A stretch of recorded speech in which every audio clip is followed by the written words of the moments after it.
कर्म भूभृतां ज्ञातारं विश्वतत्त्वानां वन्दे तद्गुणलब्धये।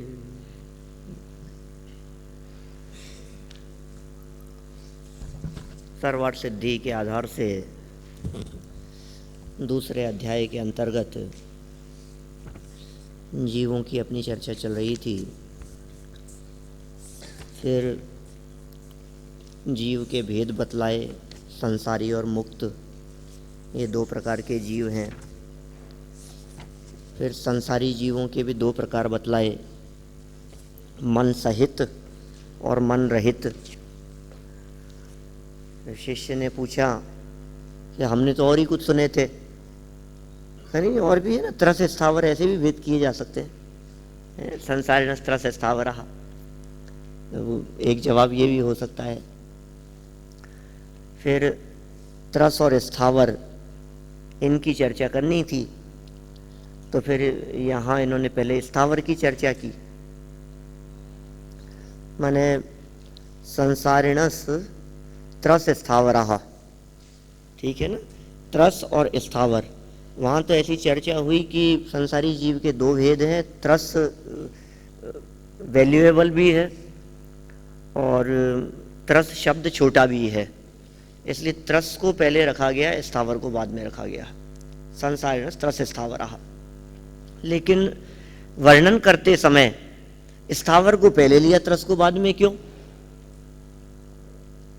ऐसी शंका तो उठती है ना कि भाई संसारिण त्रस स्थावरः, इसके बाद में द्विन्द्रियादय त्रसः, ये देना चाहिए था। ये पृथ्वी तेजो वायु वनस्पति स्थावरः, जब आपने संसारी के भेद बतलाए, बोले त्रस और स्थावर, अब आगे वाले सूत्र में त्रस की व्याख्या होनी चाहिए थी ना, स्थावर की व्याख्या कैसे हो गई पहले? तो ऐसी शंका उठाई, उसका जवाब दिया पूज्यपाद स्वामी ने कि भाई देखो, एक न्याय ऐसा है, सूची कटाह न्याय, सुना आपने? कोई समझ लीजिए लोहार है और कढ़ाई बना रहा है, और कोई व्यक्ति बीच में कोई सुई बनवाने के लिए आया, तो कढ़ाई बनाते बनाते वो सोचता है कि यार ये 2 मिनट का काम है, पहले इसको निपटा देते हैं। क्या सूची सुई, मतलब बहुत बड़ा काम, बहुत लंबे समय तक चलने वाला है, बीच में कोई छोटा सा 2 मिनट का काम आ गया, तो वो उसको इतने लंबे समय तक पेंडिंग थोड़ी ना रखेंगे, तो सोचते हैं पहले इसको निपटा करके ये तो फ्री हो, ये तो जाए, फिर ये अपन चलता रहेगा। तो इस न्याय से यानी स्थावरों की चर्चा अधिक नहीं करनी है हमारे को, एक सूत्र में चर्चा करनी है, फिर त्रस की चर्चा विस्तार से करेंगे, तो पहले स्थावर को निपटा देते हैं एक सूत्र में। ऐसा विचार कर स्थावरों की चर्चा एक सूत्र के माध्यम से कर ली गई। पृथ्वी अप तेजो वायु वनस्पति है स्थावरः, ये 5 नाम बतला दिए गए, 5 भेद बतला दिए गए, और फिर उनमें भी एक एक को 4-4 रूप में यहाँ प्रतिपादित किया। कल हम उसकी चर्चा कर चुके थे। और 2 इंद्रिय से लेकर के आगे के जितने भी जीव हैं वे सभी जीव त्रस कहलाते हैं। कहाँ तक कि पंचेंद्रियाणी, 5 इंद्रियों तक, पंचेंद्रिय तक के जीव सभी त्रस हैं। द्विविधानी, ये सब 2 प्रकार की हैं, 5 ही इंद्रियां। द्रव्येंद्रिय, अभी देख लेना व्याकरण की दृष्टि से ना। अभी ये क्या कहा यहाँ पर कि 2 प्रकार से हैं। अब ये 2 प्रकार कौन कौन से हैं? तो कहा एक द्रव्येंद्रिय और एक भावेंद्रिय। अब देखिए 17 नंबर सूत्र में अपन यहाँ द्रव्येंद्रिय की बात करते हैं। क्या है द्रव्येंद्रिय का स्वरूप? तो निर्वृत्त्युपकरणे द्रव्येंद्रियम, निर्वृत्त्युपकरणे द्रव्येंद्रियम, निर्वृत्त्युपकरणे द्रव्येंद्रियम, और लब्ध्युपयोगो भावेंद्रियम, लब्ध्युपयोगो भावेंद्रियम। निर्वृत्ति और उपकरण ये द्रव्येंद्रिय के भेद हैं, और लब्धि और उपयोग ये भावेंद्रिय के भेद हैं। तभी ये निर्वृत्ति और उपकरण क्या चीज़ है? देखिए उपकरण तो कहते हैं अपन कोई भी इंस्ट्रूमेंट, उपकरण मतलब कोई, मतलब उसका साधन जिससे काम होवे वो कहलाता है उपकरण। जैसे मोबाइल है, टीवी है, ये दुनिया भर के जो भी ये साधन है अपने पास में, वो सब कहलाते हैं उपकरण। उपकरण का प्रयोग करके किसी कार्य को संपन्न किया जाता है। जैसे मान लीजिए हमारे को गेहूं पीसना है तो चक्की उसके लिए उपकरण है। तो हमारे को किसी पदार्थ को देखना है तो चक्षु उसके लिए उपकरण है। अभी लेकिन कौन सा, ये जो दिखाई दे रही है ना, ये सामने आकृति बनी हुई, ये उपकरण है। और मतलब उपकरण माने आकार स्वरूप, उस मतलब क्या कहेंगे उसको, समझ लो आप, जैसे कान, तो इसको कान नहीं कहेंगे अपन, ये कान है। मतलब सुनने का उपकरण क्या है, ये चीज, तो ये तो क्या कहलाएगी, ये उपकरण। और दूसरा है निर्वृत्ति, तो निर्वृत्ति कहते हैं आकार को। अब उपकरण भी दो प्रकार के और निर्वृत्ति भी दो प्रकार की। निर्वृत्ति मतलब कहा आकार, एक अंतरंग आकार अभ्यंतर निर्वृत्ति और एक बहिरंग निर्वृत्ति। एक अंतरंग उपकरण और एक बहिरंग उपकरण। निर्वृत्ति शब्द का अर्थ क्या किया अपन ने, आकार। तो किसके आकार की चर्चा है यहां, द्रव्येंद्रिय की चर्चा चल रही है। तो द्रव्येंद्रिय की चर्चा करते हुए पहले तो बतलाया निर्वृत्ति। अब अभ्यंतर निर्वृत्ति क्या चीज है, तो उसकी व्याख्या करते हुए यहां पूज्यपाद स्वामी ने ये कहा कि आत्म प्रदेशों का आंतरिक आकार उस इंद्रिय के स्थान पर। अभी अपन पूरा पढ़ेंगे इसको, पहले एक बार आप कंसेप्ट समझ लीजिए क्या है, फिर लाइन टू लाइन पढ़ेंगे अपन, तो फिर इसमें क्या कहा गया है वो चीज क्लियर होगी। अभ्यंतर निर्वृत्ति माने आंतरिक आकार। किस चीज का आकार का, आत्म प्रदेशों का आकार, वो अभ्यंतर निर्वृत्ति है। कौन सी जगह का, जैसे चक्षु इंद्रिय से प्रतिनियत, जहां चक्षु इंद्रिय, जहां आंख है, उस आंख के पीछे भीतर आत्म प्रदेशों का जो आकार है वो आकार कहलाएगा अभ्यंतर निर्वृत्ति। और उसी जगह पर जो पौद्गलिक आकार है, चक्षु के भीतर जो पौद्गलिक आकार है वो कहलाएगा बहिरंग निर्वृत्ति। इसी तरह से उपकरण की चर्चा करें तो ये आंख उपकरण है, तो इसमें जो फलक आदि जो दिखाई दे रही है ये तो बहिरंग उपकरण है, जो वास्तव में देखने का काम नहीं करती है। लेकिन अंदर में जो ब्लैक एंड व्हाइट पोर्शन जो दिखाई दे रहा है वो अभ्यंतर उपकरण है।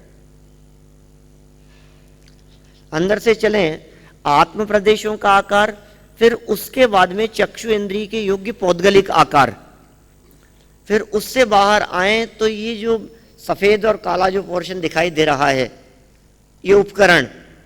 और बहिरंग उपकरण, जैसे ये कान है, ये जो उपकरण दिखाई दे रहा है ना, ये बहिरंग उपकरण है, क्योंकि यहां से यदि बिल्कुल काट भी दिया जाए तो भी सुनने में फर्क नहीं पड़ेगा। इससे थोड़ी ना सुन रहे हैं हम, यदि काट दिया जाए तो क्या कान से सुनाई नहीं देगा। असली मशीन तो अंदर है सुनने की। उपकरण माने मशीनरी तो है, और क्या है। तो सुनने की मशीन को कर्णेंद्रिय रूप उपकरण कहते हैं। अब ये मशीन दो प्रकार की है, एक मशीन वो जो बाहर से दिखाई दे रही है और एक मशीन वो जो असली है अंदर में। तो जो असली है वो अंतरंग उपकरण है और जो बाहर से दिख रही है वो बहिरंग उपकरण है। जैसे समझ लीजिए ये मोबाइल है, तो मोबाइल का बहिरंग उपकरण क्या है कि जो दिखाई दे रहा है इसकी बॉडी, ये बहिरंग उपकरण है। और अंतरंग उपकरण क्या है कि अंदर की जो मशीन है, असली तो उससे चलता है। बॉडी यदि इसकी टूट भी गई तो भी मोबाइल काम करना बंद नहीं करता। तो बहिरंग उपकरण और अंतरंग उपकरण, ठीक है ना। अब इन दोनों के साथ में ये जो निर्वृत्ति की चर्चा है ये उसके आंतरिक सूक्ष्म आकार की चर्चा है। देखिए यहां पेज नंबर 127 पर रचना का नाम निर्वृत्ति है। रचना को निर्वृत्ति कहते हैं। किसके द्वारा यह रचना की जाती है? तो कहा कर्म के द्वारा। निवृत्ति दो प्रकार की है, बाह्य निवृत्ति और अभ्यंतर निवृत्ति। उच्छेद अंगुल के असंख्यातवें भाग प्रमाण और प्रतिनियत चक्षु आदि इंद्रियों के आकार रूप से अवस्थित शुद्ध आत्म प्रदेशों की रचना को अभ्यंतर निवृत्ति कहते हैं। थोड़ा सा भाषा आपको जटिल लग सकती है, ठीक है ना, लेकिन शास्त्री के विद्यार्थियों के लिए तो जटिल नहीं होनी चाहिए, जन सामान्य के लिए फिर जटिल लगे। ये कह रहे हैं उच्छेद अंगुल के असंख्यातवें भाग प्रमाण। ये उच्छेद अंगुल क्या चीज है? अंगुल तीन प्रकार के हैं, ठीक है ना। हमने पहले पढ़े थे, शायद संभवतः 7वें 8वें सूत्र की कुछ चर्चा करते समय पढ़े होंगे। मैंने बताए थे, अच्छा बाहर बताए थे, कोई बात नहीं, अलग से जिसने पूछा हो उन्हें बताए होंगे। तीन प्रकार से अंगुल की चर्चा आती है शास्त्रों में, एक आत्मांगुल, एक उच्छेद अंगुल, एक प्रमाण अंगुल। तो प्रमाण अंगुल और उच्छेद अंगुल, इनमें तो 500 गुना का अंतर होता है। उच्छेद अंगुल से प्रमाण अंगुल 500 गुना बड़ा होता है, 500 टाइम्स। इसकी नाप क्या है? अंगुल का अर्थ होता है उंगली। हमारी जो उंगली है, इस उंगली को अंगुल कहते हैं। अब उच्छेद अंगुल और प्रमाण अंगुल, तो शास्त्रों में ऐसी चर्चा की गई इसके संदर्भ में कि जो चक्रवर्ती है, अवसर्पणी काल के प्रथम चक्रवर्ती के उंगली की नाप वो प्रमाण अंगुल है। वो जितनी बड़ी होगी, जो उसकी साइज होगी, वो प्रमाण अंगुल है।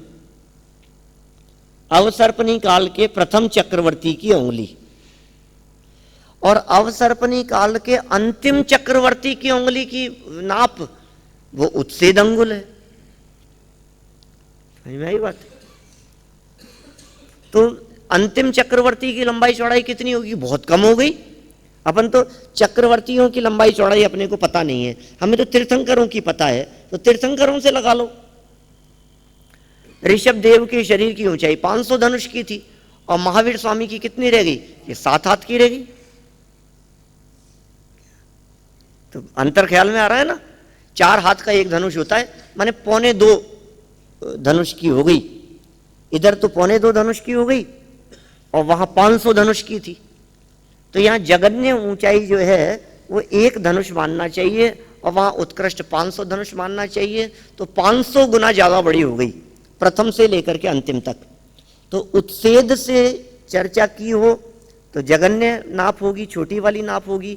प्रमाण अंगुल से नाप हो तो बड़ी वाली नाप होगी।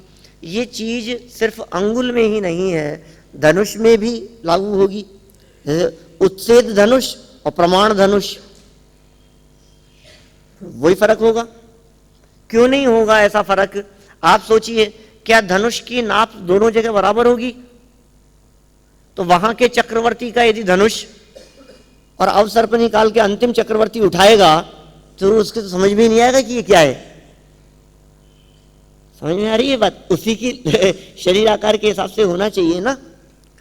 तो ये तो उच्छेद और प्रमाण का अंतर बतलाया। आपने इस बात के बारे में ऐसा सुना होगा कि योजन 2 प्रकार के होते हैं, एक 4 कोस का होता है, एक 2000 कोस का होता है। सुना आपने? तो 4 कोस का योजन वो उच्छेद नाप से है और 2000 कोस का योजन क्या वो कैसे है? वो प्रमाण योजन है। तो प्रमाण योजन की चर्चा चल रही है कि उच्छेद योजन की चर्चा चल रही है? ये उच्छेद और प्रमाण अंगुल की चर्चा हुई। अब एक तीसरा अंगुल है जिसका नाम है आत्मांगुल। आत्मांगुल माने प्रत्येक व्यक्ति का अपने अपना अंगुल, वो कहलाता है आत्मांगुल। ये सबका अपना अपना है, सबकी नाप अपनी अपनी है। मैं यदि आपसे बात करूं तो आप अपने शरीर के या अपने हाथ के हिसाब से 3.5 हाथ के हैं। क्या आपकी क्लास का छोटा से छोटा हाइट वाला बालक भी उसके स्वयं के हाथ के हिसाब से 3.5 हाथ का होगा, और जो लंबे से लंबे हैं वो भी अपने हाथ के हिसाब से, अपने हाथ को नापो आप तो, और जितनी नाप होगी उससे 3.5 से मल्टीप्लाई कर लो, उतनी आपकी हाइट होगी। तो हर जीव 3.5 हाथ का होता है। कैसे? आत्मांगुल की अपेक्षा से। बहुत जगहों पर आत्मांगुल का प्रयोग किया जाता है, जैसे और बहुत इस तरह के प्रयोग मिलते हैं। अभी अपना वो विषय नहीं है, इसलिए अपने को विषय उसका अति विस्तार नहीं करना है, लेकिन फिर भी समझने के लिए इतना पॉइंट समझ लीजिए कि जैसे तीर्थंकर बने और कमल से 4 अंगुल ऊपर विराजमान होते, तो 4 अंगुल मतलब कितना? 4 इंच के, 6 इंच के, 16 इंच के, कितना कितना कितना होगा कमल से 4 अंगुल ऊपर विराजमान आत्मांगुल के हिसाब से। महावीर भगवान यदि कमर से 4 अंगुल ऊपर है तो महावीर भगवान की हाइट के हिसाब से जो आत्मांगुल था ना, उतना 4 अंगुल। अब ऋषभ देव कमल से 4 अंगुल ऊपर है तो उतनी सी ऊंचाई नहीं होगी, वो उनकी ऊंचाई के हिसाब से कमल से 4 अंगुल ऊपर विराजमान होंगे। समझ में आ रही है बात? यहां किसकी चर्चा कर रहे हैं? अंगुल की बात है, तो साधारणतः ये उच्छेद अंगुल की बात समझनी चाहिए। और अंगुल के असंख्यातवें भाग, माने एक अंगुली में जितने आकाश के प्रदेश होवे वो कहलाएगा अंगुल प्रमाण। ये कह रहे हैं अंगुल के असंख्यातवें भाग प्रमाण, बहुत सूक्ष्म एरिया हो गया, सूक्ष्म क्षेत्र हो गया। इतने भाग प्रमाण प्रतिनियत चक्षु आदि इंद्रियों के आकार रूप अवस्थित आत्म प्रदेशों की रचना। प्रतिनियत चक्षु आदि के, आप समझ लीजिए चक्षु इंद्रिय की चर्चा चल रही है, तो चक्षु से प्रतिनियत जो आत्म प्रदेश हैं, उस जगह पर जो आत्म प्रदेशों की, शुद्ध आत्म प्रदेशों की जो रचना होगी उसे कहेंगे अभ्यंतर निर्वृत्ति। कठिन तो नहीं है बात? आप लोगों को पता है हमारे शरीर में आत्म प्रदेश निरंतर घूमते रहते हैं। मध्य के 8 प्रदेशों को छोड़कर नहीं, माने वो 8 प्रदेश तो स्थिर हैं और बाकी के सब प्रदेश घूमते हैं। इसका भी कुछ अन्यथा अर्थ ग्रहण नहीं करना। समाज में कुछ इस तरह की भी चर्चा चलती है कि वे 8 तो स्थिर ही रहते हैं और बाकी के प्रदेश घूमते हैं, तो फिर वो 8 प्रदेश टूट जाएंगे आत्मा से। नहीं समझे आप? यदि बीच में समझ लीजिए आप, इसमें सेंटर में कोई प्रदेश है और ये पूरा घुमाएं अपन, क्या ये जो पूरा घूम रहा है तो बीच वाले घूम रहे हैं या नहीं? क्या घूम तो रहे हैं लेकिन अपनी ही जगह पर हैं। अब यदि बीच वाले बिल्कुल नहीं घूमे और चारों तरफ से घूमे तो फिर वो बीच वाला टुकड़ा होगा वो अलग से। समझ में आ रही है बात? कितनी बड़ी समस्या आएगी। तो जो नहीं घूमते उसका अर्थ यह है कि अपनी ही जगह पर रहते हैं, और वैसे प्रत्येक प्रदेश दूसरे प्रदेश के साथ में जुड़ा रहता है, इस अपेक्षा से वो टूटता नहीं है, अपने ही स्थान पर घूमता है। तो जब आत्म प्रदेश पूरे शरीर में इस तरह से घूम रहे हैं, तो जो चक्षु इंद्रिय के पीछे जो प्रदेश थे वो प्रदेश हमेशा वही प्रदेश नहीं रहेंगे ना, वो घूमेगा। आत्म प्रदेश यदि ऐसे घूम रहे हैं तो अभी जो चक्षु इंद्रिय के पीछे प्रदेश हैं, कुछ समय बाद में चक्षु इंद्रिय के पीछे वो दूसरे प्रदेश होंगे। इसलिए इन्होंने यहां चर्चा की, प्रतिनियत प्रदेशों की चर्चा की है। चक्षु इंद्रिय के जस्ट पीछे जो प्रदेश हैं उन प्रदेशों का वैसा ही चक्षु इंद्रिय जैसा आकार, कि कैसा होगा वो आकार, कि वो आकार हुआ अंगुल के असंख्यातवें भाग, बहुत सूक्ष्म आकार है, उसे कहेंगे अभ्यंतर निर्वृत्ति, आंतरिक रचना। चक्षु इंद्रिय संबंधी आंतरिक रचना, घ्राण इंद्रिय संबंधी आंतरिक रचना, कर्ण इंद्रिय संबंधी आंतरिक रचना, आंतरिक रचना, आंतरिक आकार, आत्म प्रदेशों का आकार, इंद्रिय से प्रतिनियत आत्म प्रदेशों का आकार, वो अभ्यंतर निर्वृत्ति है। अब बहिरंग निर्वृत्ति किसका नाम है? तो इन्होंने आगे चल करके बात कही, तथा इंद्रिय नाम वाले उन्हीं आत्म प्रदेशों में प्रतिनियत आकार रूप और नाम कर्म के उदय से विशेष अवस्था को प्राप्त जो पुद्गल प्रचय होता है उसे बाह्य निर्वृत्ति कहते। उन्हीं आत्म प्रदेशों से प्रतिनियत। जहां आत्म प्रदेश थे उसी स्थान पर जो एक पौद्गलिक रचना है, जो नामकर्म के उदय विशेष से प्राप्त हुई है, उस रचना को कहेंगे बहिरंग निर्वृत्ति। और जो निर्वृत्ति का उपकार करता है उसे उपकरण कहते हैं। निर्वृत्ति के समान यह भी दो प्रकार का है, अभ्यंतर और बाह्य उपकरण। नेत्र इंद्रिय में कृष्ण शुक्ल मंडल अभ्यंतर उपकरण है और पलक और दोनों बरौनी आदि बाह्य उपकरण है। इस प्रकार शेष इंद्रियों में भी जानना चाहिए। बहिरंग उपकरण तो बाहरी और अंतरंग उपकरण जो असली उपकरण है वो कहलाएगा अभ्यंतर उपकरण। और निर्वृत्ति आंतरिक आकार का नाम है। कठिन तो नहीं है बात? क्या चीज? आत्मांगुल। आत्मांगुल मतलब सबका अपना अपना अंगुल। तुम्हारे उंगली की नाप वो तुम्हारा अंगुल है, हमारे उंगली की नाप वो हमारा अंगुल है। हाँ, अरे जैसे समझ लीजिए किसी भी व्यक्ति के बैठने का आसन उसी के शरीर के अनुपात में तो होगा। चींटी के बैठने के लिए आसन लगाओ तो बहुत बड़ा स्टेज लगाने की जरूरत थोड़ी ना। जिसके शरीर का आकार जैसा होगा उतना ही होगा। और वो जो उसका डिस्टेंस है, गैप है बीच में, वो गैप भी उसी शरीर के अनुपात में होता है। इसलिए तीर्थंकरों के संदर्भ में उसकी बात कही हमने। वो समझने योग्य नहीं है ज्यादा, इसलिए उसमें दिमाग मत लगाओ। यहाँ तो ये बात समझो कि जो भी अंगुली है, समझ लीजिए एक अंगुली या अंगुष्ठ, उसके जितने प्रदेश हैं, जितने आकाश के प्रदेशों को वो घेर रहा है, उसके असंख्यातवें भाग एरिया, असंख्यातवें भाग क्षेत्र, उतने से क्षेत्र में जो आत्म प्रदेशों का आकार बना है वो अभ्यंतर निवृत्ति है। और वहीं मौजूद पौद्गलिक आकृति वो बहिरंग निवृत्ति है। और चक्षु इंद्रिय जो बाहर में दिखाई दे रही है, जो हमको बाहर मतलब फोटो जिसकी खींची जा सके, वो उपकरण, ठीक है। और आंतरिक स्थिति जो होगी वो कहलाएगी निर्वृत्ति। अब निर्वृत्ति में भी अंतरंग और बहिरंग कर दिया और उपकरण में भी अंतरंग और बहिरंग कर दिया।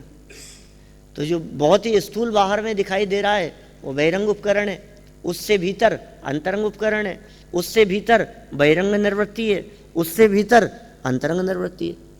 4 स्टेप हो गए, एक के बाद एक। अभी इन सब के होने पर भी ये जो जानने देखने का जो काम हो रहा है, उसके लिए कुछ एक अलग शक्ति काम कर रही है, जिसके लिए भावेंद्रिय शब्द का प्रयोग किया। देखिए भावेंद्रिय, इसको 2 रूपों में कहा गया, लब्धि और उपयोग। लब्धि उपयोग वो भावेंद्रियम, लब्धि और उपयोग ये भावेंद्रिय है। तो लब्धि शब्द का व्युत्पत्ति लभ्य अर्थ है लंबनम, लब्धि प्राप्त होना, लब्धि है। शंका, लब्धि किसे कहते हैं? का ज्ञानावरण कर्म के क्षयोपशम विशेष को लब्धि कहते हैं। क्षयोपशम कितना है ज्ञानावरणी कर्म का, बस उसको कहेंगे लब्धि। अभी इंद्रियों से कैसे लागू होगा कि चक्षु इंद्रिय संबंधी ज्ञानावरणी कर्म का क्षयोपशम, वो भावेंद्रिय, वो चक्षु इंद्रिय संबंधी भावेंद्रिय। वापस बोलता हूं, इन्होंने लब्धि किसे कहा कि ज्ञानावरण कर्म के क्षयोपशम विशेष को लब्धि कहते हैं। किसकी व्याख्या चल रही है ये? लब्धि उपयोग भावेंद्रिय की। हमें समझना किसको है? भावेंद्रिय को। भावेंद्रिय समझना है ना। तो भावेंद्रिय अकेले चक्षु इंद्रिय संबंधी होगी क्या? रसना इंद्रिय संबंधी भी भावेंद्रिय होनी चाहिए, कर्णेंद्रिय संबंधी भी भावेंद्रिय होनी चाहिए, स्पर्शन रसना घ्राण चक्षुकर्ण 5 इंद्रियों संबंधी द्रव्येंद्रिय भी होगी, 5 इंद्रियों संबंधी भावेंद्रिय भी होगी। तो इन 5 इंद्रियों संबंधी ज्ञानावरणी कर्म का क्षयोपशम वो कहलाएगा लब्धि। सबका अपना अपना होगा। चक्षु इंद्रिय संबंधी क्षयोपशम, कर्णेंद्रिय संबंधी क्षयोपशम, रसना इंद्रिय संबंधी क्षयोपशम ज्ञानावरणी कर्म का। माने चक्षु इंद्रिय के माध्यम से कितना जान सके इतना ज्ञानावरणीय कर्म का उघाड़, चक्षु इंद्रिय से किन विषयों को कितना देख सके, इतनी ऐसी योग्यता, वो चक्षु इंद्रिय संबंधी उघाड़ है। देखिए, जिसके संसर्ग से आत्मा द्रव्येंद्रिय की रचना करने के लिए उद्यत होता है, तन निमित्तक आत्मा के परिणाम को उपयोग कहते हैं। लब्धि कह दिया ज्ञानावरणीय कर्म के क्षयोपशम को, क्षयोपशम तो प्राप्त हो गया, लेकिन अब क्षयोपशम होने पर जिसके संसर्ग से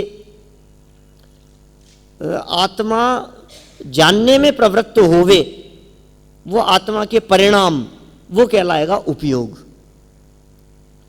लब्धि और उपयोग ये दोनों भावेंद्रियां हैं। शंका, उपयोग इंद्रिय का फल है, वे इंद्रिय कैसे हो सकता है? तो कहा कारण का धर्म कार्य में देखा जाता है, जैसे घटाकार परिणत हुआ ज्ञान भी घट कहलाता है। अतः इंद्रिय के फल को इंद्रिय मानने में कोई आपत्ति नहीं है। दूसरे, इंद्रिय का जो अर्थ है वह मुख्यता से उपयोग में पाया जाता है। तात्पर्य यह है कि इंद्र के लिंग को इंद्रिय कहते हैं। यह जो इंद्रिय शब्द का अर्थ है वह उपयोग में मुख्य है, क्योंकि जीव का लक्षण उपयोग है, ऐसा वचन है, अतः उपयोग को इंद्रिय मानना उचित है। ये अपने को तो मूल चर्चा करनी है यहाँ पर, लब्धि उपयोगो भावेंद्रियम।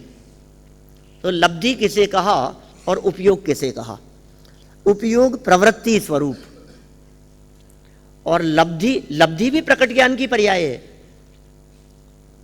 लब्धि भी प्रकट अवस्था है, क्योंकि प्रकट क्षयोपशम है ना वर्तमान में। यहां लब्धि शब्द की व्याख्या करते हुए का ज्ञानावरणीय कर्म के क्षयोपशम को लब्धि कहते हैं। अब क्षयोपशम तो है, लेकिन क्षयोपशम होते हुए भी प्रयोग वो उपयोग कहलाएगा। जानने की शक्ति वो क्षयोपशम के ऊपर निर्भर करती है, कितना जान पाए किस इंद्रिय से, और कितना जान रहा है। तो जितना जान रहा है वो उपयोग है, और जितना जानने की प्रकट शक्ति है वो लब्धि है। तो इस तरह से लब्धि और उपयोग ये दो रूपों में यहाँ भावेंद्रिय की चर्चा की। अभी आपको जानकर आश्चर्य होगा कि हम तो 5 इंद्रियों के नाम जानते हैं, लेकिन उमा स्वामी आचार्य के सामने जो शिष्य बैठा है वो तो 5 इंद्रियों के नाम भी नहीं जानता है। तो पंचेंद्रियाणी कह दिया था, फिर द्विविधानी कह करके निर्वृत्ति उपकरणे द्रव्येंद्रियम लब्धि उपयोग भावेंद्रियम। अब इसके चित्त में एकदम वो बात आ गई, पंडित जी एक बात बतलाओ आचार्य श्री, कि वो जो आपने बतलाया था पंचेंद्रियाणी, वो 5 तो आए ही नहीं, ये तो 2 और 2 4 हो गए। भाई 2 द्रव्येंद्रिय हो गई, 2 भावेंद्रिय हो गई, अब एक और कौन सी बच गई? आपने पंचेंद्रियाणी कहा था ना, एक और कौन सी बच गई? बोले नहीं नहीं, ये 4 तो अलग हैं, वो तो पंच इंद्रियां तो 5 हैं, 5 में द्रव्य भाव के भेद लागू होंगे, 5 तो अलग ही हैं। वो कौन से हैं? तो कहा स्पर्शन रसन घ्राण चक्षु श्रोत्राणी, स्पर्शन रसन घ्राण चक्षु श्रोत्राणी। 19 नंबर सूत्र क्या कहा इस सूत्र की व्याख्या करते हुए? स्पर्शन रसना घ्राण चक्षु और श्रोत्र ये 5 इंद्रियां हैं। स्पर्शन रसना घ्राण चक्षु और कर्ण ये 5 इंद्रियां हैं। बचपन से पढ़ते आ रहे हैं, अपने साइंस में भी पढ़ा होगा आपने, 5th 6th क्लास के अंदर कहीं ना कहीं तो आई थी ऐसी चर्चा। इंद्रियों की चर्चा नहीं पढ़ी आपने स्कूल में अपने? हमने तो पढ़ी थी यार बचपन में। चलो, अब ये इन इंद्रियों के विषय क्या हैं, विषय बतलाने के पहले एक बार इसकी व्याख्या पढ़ लेते हैं अपन। 129 पेज पे देखिए। ये क्या आ गया? इस आंख से मैं, अच्छा ये कहाँ से आ गई ये बात? अच्छा ये डबल छप गया ये। 298 नंबर देखिए। लोक में इंद्रियों की पारतंत्र विवक्षा देखी जाती है, जैसे इस आंख से मैं अच्छा देखता हूँ, इस कान से मैं अच्छा सुनता हूँ। अतः परतंत्र विवक्षा में स्पर्शन आदि इंद्रियों का करणपना बन जाता है। अब इनकी परिभाषा बहुत महत्वपूर्ण परिभाषा है, आपको याद करनी पड़ेगी। एक याद हो गई तो पांचों याद हो जाएगी, एक ही फार्मूला लगेगा पांचों में। वीर्यांतराय और मति ज्ञानावरण कर्म के क्षयोपशम से तथा अंगोपांग नाम कर्म के अवलंबन से आत्मा जिसके द्वारा स्पर्श करता है वह स्पर्शन इंद्रिय है। तीन बातें यहां महत्वपूर्ण कही है।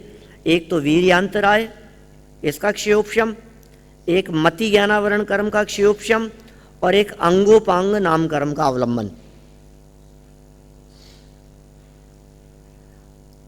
अब वीर्यांतराय, मति ज्ञानावरण, इनके क्षयोपशम होने पर अंगोपांग नाम कर्म के अवलंबन से जिसके द्वारा स्वाद लेता है वह रसना इंद्रिय है। ये दूसरी परिभाषा होगी। अब घ्राण इंद्रिय की परिभाषा बनाओ तो कैसे बनेगी? वीर्यांतराय कर्म के क्षयोपशम से और मति ज्ञानावरण कर्म के क्षयोपशम से तथा अंगोपांग नाम कर्म के आलम्बन से जिसके द्वारा सूंघता है वह घ्राण इंद्रिय है। इसी तरह से चक्षु इंद्रिय, इसी तरह से कर्णेंद्रिय, श्रोत्रेंद्रिय। अब इसमें वीर्यांतराय कर्म का क्षयोपशम जरूरी है और मति ज्ञानावरण कर्म का भी क्षयोपशम जरूरी है और अंगोपांग का अवलंबन भी जरूरी है, अंगोपांग नाम कर्म का। क्योंकि देख लीजिए आप, अंगोपांग नाम कर्म का अवलंबन ना होवे,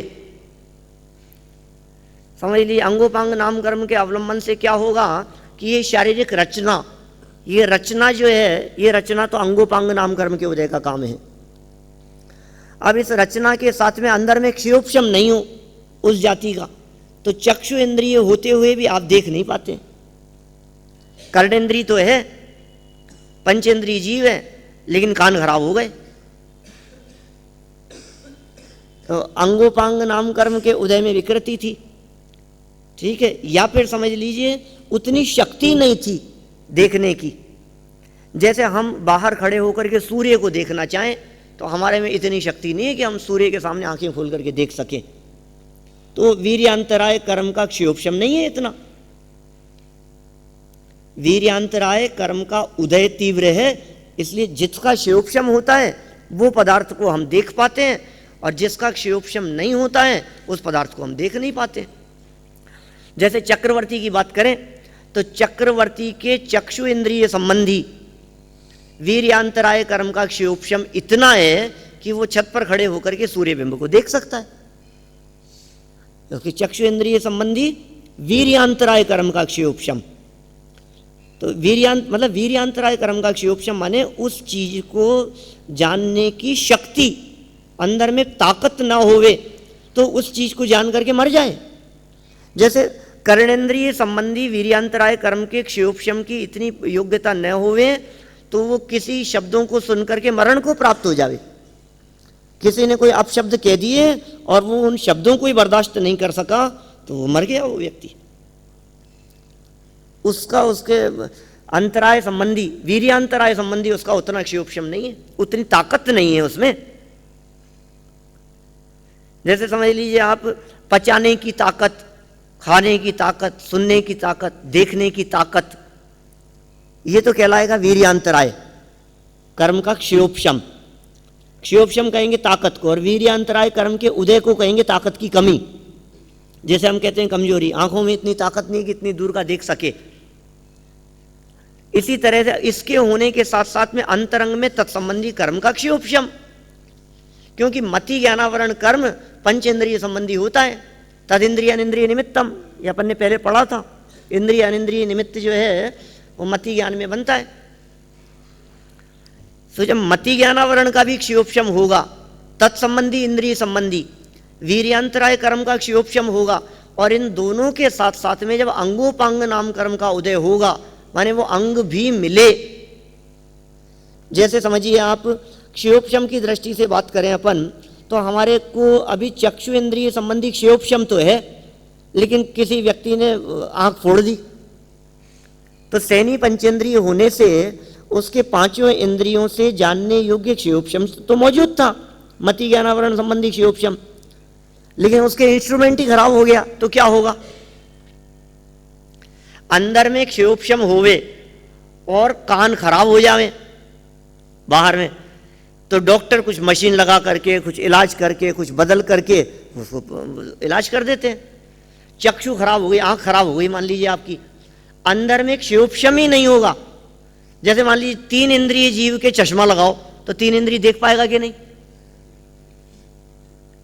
क्यों? 3 इंद्रिय की चश्मा लगाने से नहीं देखेगा। अच्छा 3 इंद्रिय जीव का ऑपरेशन करके उसके आंखें लगा दो तो 3 इंद्रिय को दिखाई देने लगेगा?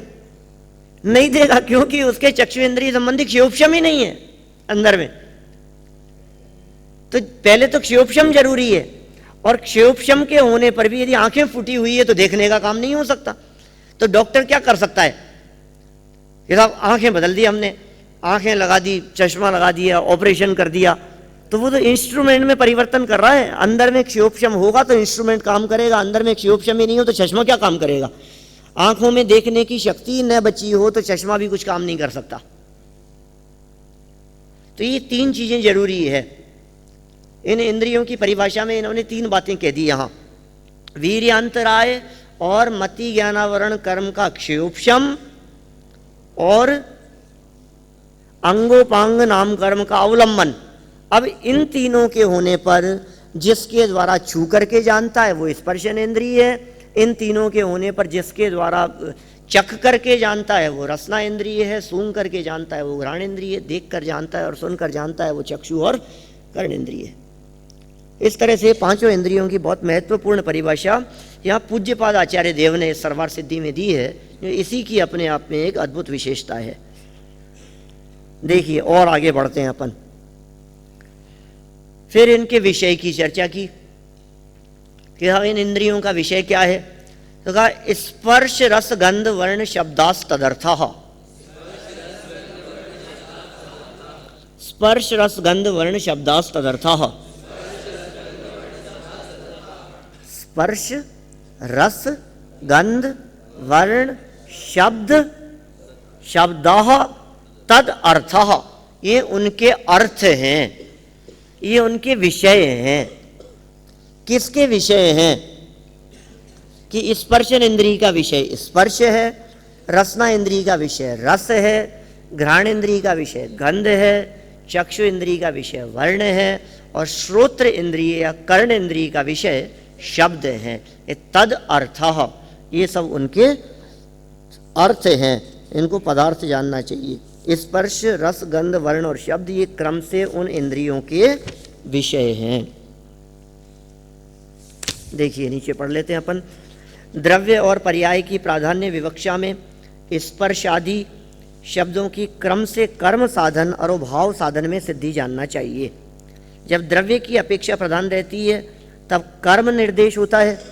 जैसे जो स्पर्श किया जाता है वह स्पर्श है, जो स्वाद को प्राप्त होता है वह रस है, जो सूंघा जाता है वह गंध है, जो देखा जाता है वह वर्ण है, और जो शब्द रूप होता है वह शब्द है।